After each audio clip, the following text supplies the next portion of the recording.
नमस्कार दोस्तों, आप सभी का स्वागत है मेरे YouTube चैनल कहानी संकलन में। आज मैं आप सभी लोगों के लिए लेकर आया हूँ प्रेमचंद्र जी द्वारा रचित कहानी आत्माराम। वेदी ग्राम में महादेव सुनार एक सुविख्यात आदमी था। वह अपने सायबान में प्रातः से संध्या तक अंगीठी के सामने बैठा हुआ खटखट किया करता था।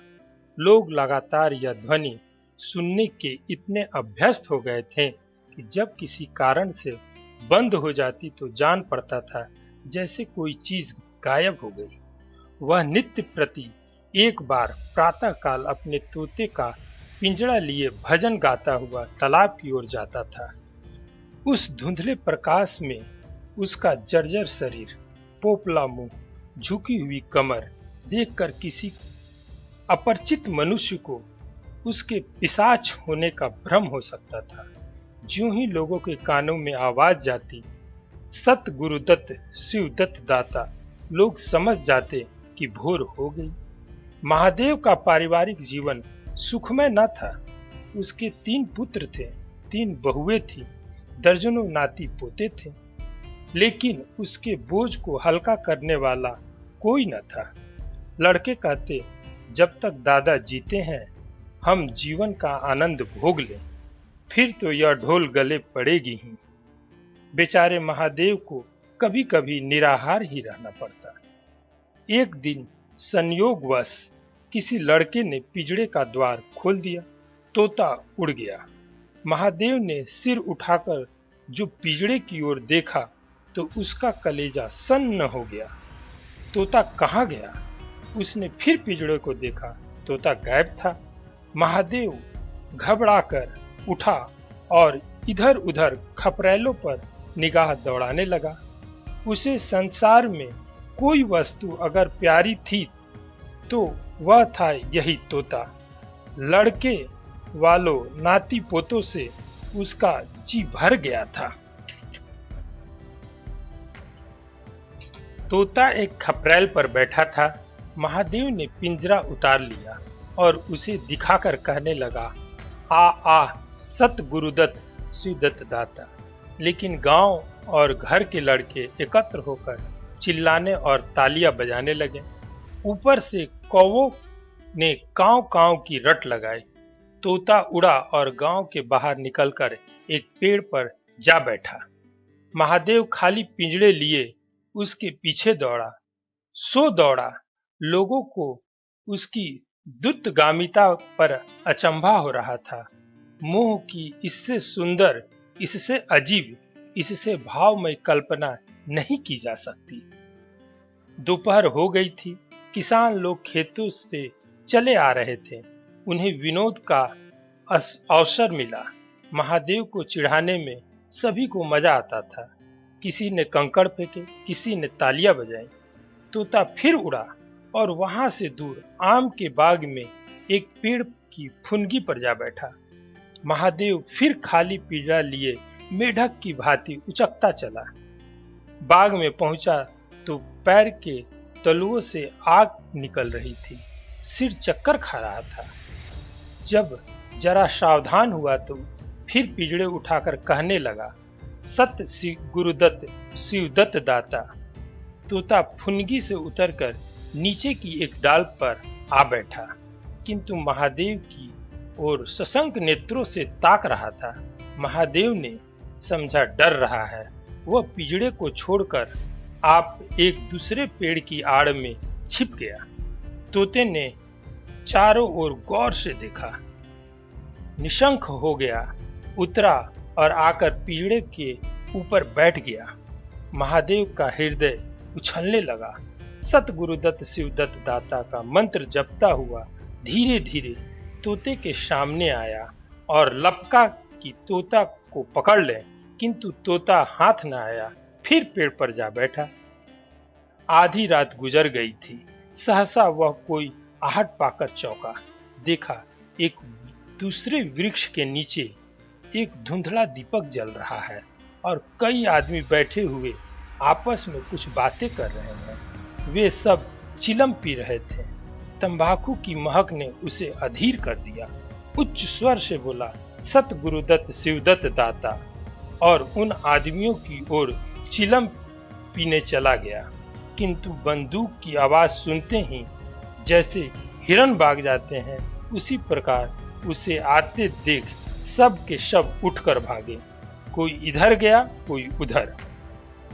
महादेव दीपक के पास गया तो उसे एक कलश रखा हुआ मिला, जो मोर्चे से काला हो रहा था।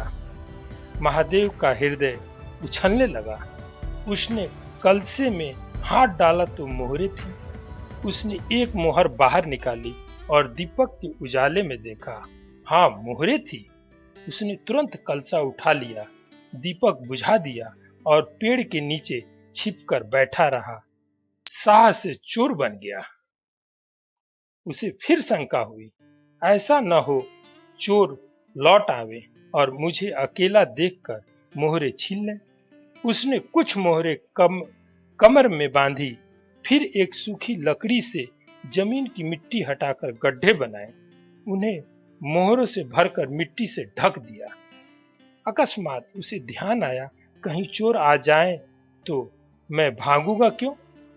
उसने परीक्षा करने के लिए कलशा उठाया और 200 पग तक बेतहाशा भागता हुआ चला गया। जान पड़ता था उसके पैरों में पर लग गए हैं। अरुणोदय का समय था। प्रकृति एक अनुराग में प्रकाश में डूबी हुई थी। उसी समय तोता पैरों को जोड़े हुए ऊंची डाल से उतरा, जैसे प्रकाश से कोई तारा टूटे, और आकर पिंजड़े पर में बैठ गया। महादेव प्रफुल्लित होकर दौड़ा और पिंजड़े को उठाकर बोला, आओ आत्माराम, तुमने कष्ट तो बहुत दिया, पर मेरा जीवन भी सफल कर दिया। अब तुम्हें चांदी के पिंजड़े में रखूंगा और सोने से मढ़ दूंगा। उसके रोम रोम में परमात्मा के गुणानुवाद की ध्वनि निकलने लगी। प्रभु, तुम कितने दयावान हो, यह तुम्हारा असीम वात्सल्य है, नहीं तो मुझ जैसा पापी पतित प्राणी कब इस कृपा के योग्य था।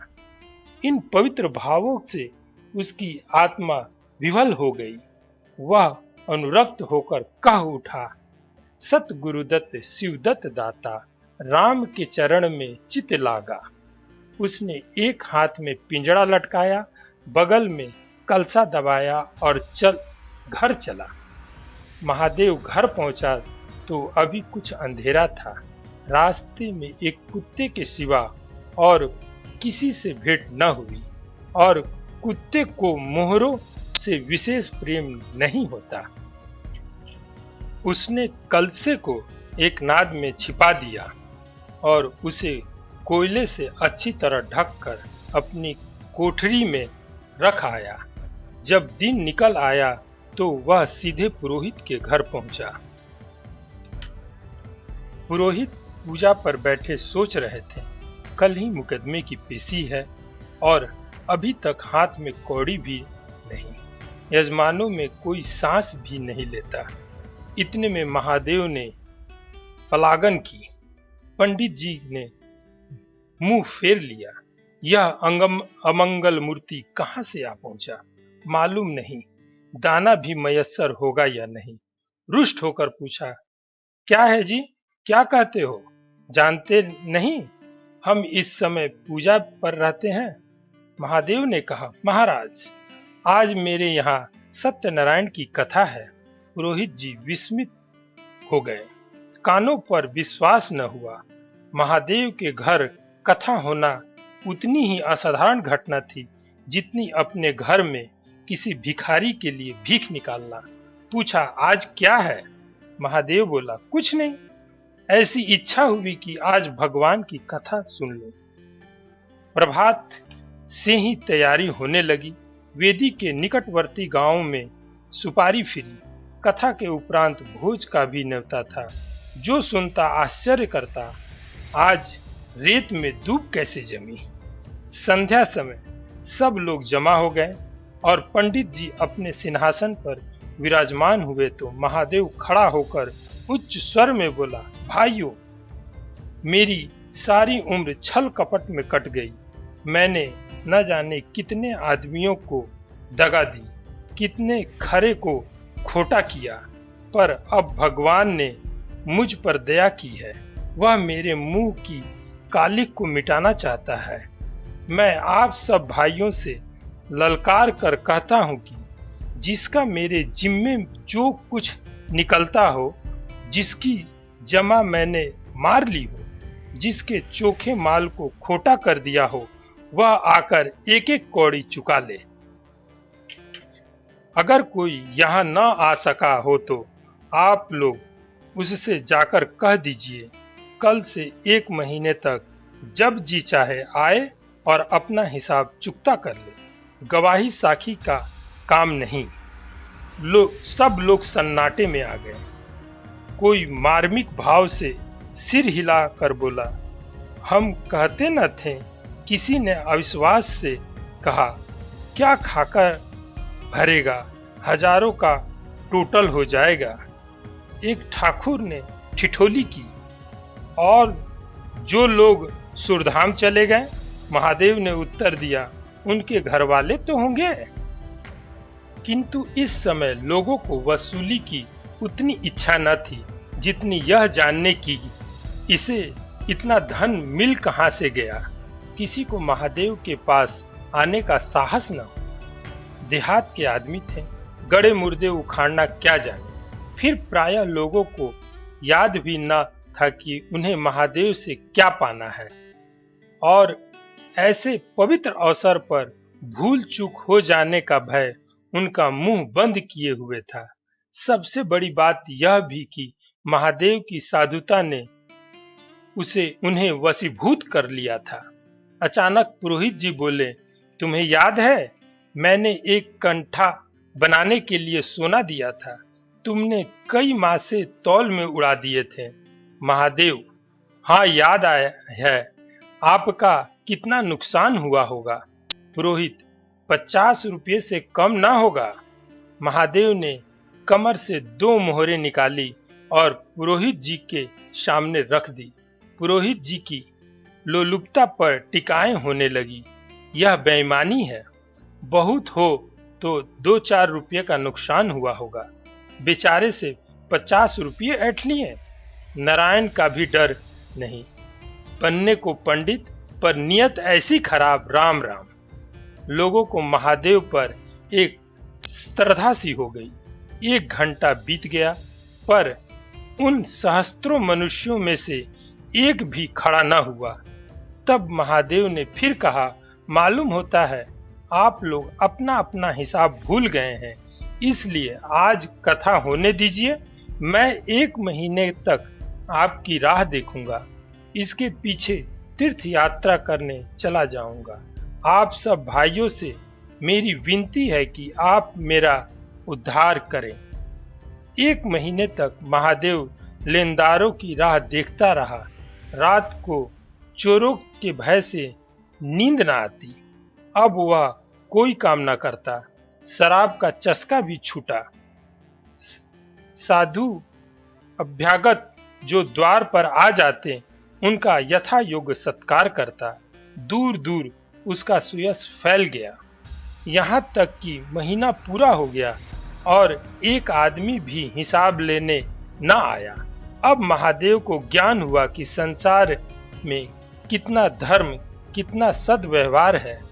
अब उसे मालूम हुआ कि संसार बुरों के लिए बुरा है और अच्छों के लिए अच्छा।